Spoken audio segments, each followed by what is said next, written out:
আবাস যোজনার টাকা ছিনতাইয়ের অভিযোগ। কামারপুকুর ব্যাংক থেকে টাকা তুলে বাইরে যেতেই ছিনতাইয়ের ঘটনা। টাকা ছিনতাই করে চম্পট দেয় দুষ্কৃতীরা। আবাস যোজনার টাকা ছিনতাইয়ের অভিযোগ সামনে এসেছে। বিষয় বিস্তারিত জানবো। ফোন লাইনে রয়েছেন প্রতিনিধি দীপাঞ্জন রায়। দীপাঞ্জন, কি জানা যাচ্ছে এই বিষয়, ঠিক কিভাবে এই ঘটনা, কি অভিযোগ সামনে আসছে?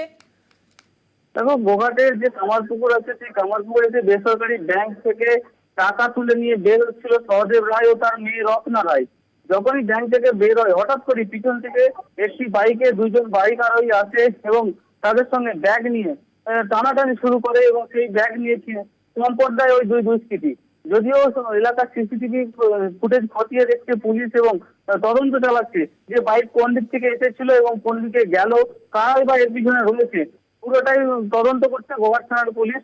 যদিও পুলিশ আশ্বস্ত করেছে যে আমরা খতিয়ে দেখছি কিভাবে কি হলো, কিন্তু স্থানীয় মানুষরা খুবই ক্ষুব্ধ যে দিবালোকে এরকম একটা ঘটনা, তাহলে সাধারণ মানুষ কিভাবে তাদের কাজকর্ম সারবে বা নিরাপত্তা কোথায় তাদের?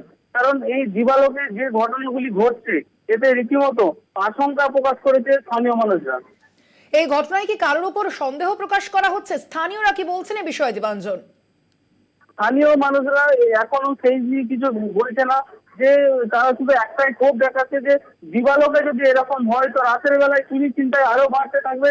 পুলিশকে আরো সজাগ হতে হবে এবং পুলিশ পুরো ব্যাপারটা খতিয়ে দেখছে এবং বিভিন্ন এলাকায় যে সিসিটিভি রয়েছে সেগুলি খতিয়ে দেখার চেষ্টা করছে যে কারা এই ব্যক্তি, কিভাবে এলো, হঠাৎ করে কেন এরকম একটি ঘটনা ঘটলো।